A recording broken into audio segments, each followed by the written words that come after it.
My name is Greg Maggs. I grew up in Illinois, and I'm now a professor of law at the George Washington University Law School. I'm also the interim dean of the law school. After finishing law school, I clerked for Judge Joseph Sneed on the U.S. Court of Appeals for the Ninth Circuit in San Francisco for a year, and then I clerked for Justice Anthony Kennedy of the U.S. Supreme Court here in Washington for a year. I then started teaching at the University of Texas, and at that time Justice Thomas was appointed to the Supreme Court, and I knew him from when I'd been in Washington before, so he asked me to be his law clerk. And then I came to GW. I've been at GW Law School since 1993. If I had to name one thing that makes GW different from our peer schools, it's our location. We're right here in the middle of Washington, D.C. About a third of our students do internships with federal agencies every semester. And we've recently sent, I think, about 5 different graduates to become Supreme Court clerks. We have 2 who are clerking right now, one for Justice Alito and one for Justice Kennedy. I remember just 2 years ago, we had an oral argument at the Supreme Court in which 2 graduates, both from post-2000 from the law school, were arguing against each other at the Supreme Court.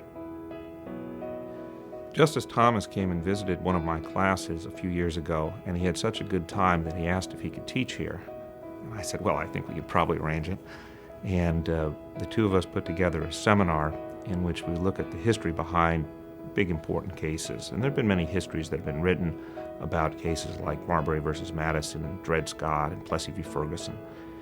And so in the seminar, we read some of these histories and we talk about what makes them informative and useful to know more about the facts. And Justice Thomas is very engaged in asking the students what they think about things. He wants to encourage them to think for themselves and express their own opinions. He invited the whole class for the past 2 years to go and visit him at the Supreme Court, and we had one of our class sessions at the Supreme Court. And then he's also met with a number of them in his office just to find out more about what they're interested in, why they're writing about a particular case, what questions that they have. My favorite thing about teaching is getting to know the students. I usually teach an extra class beyond what I'm supposed to teach just because I want to get to know more students. I see them all around town. I work with them when I'm doing consulting or other things outside of the building. Former students.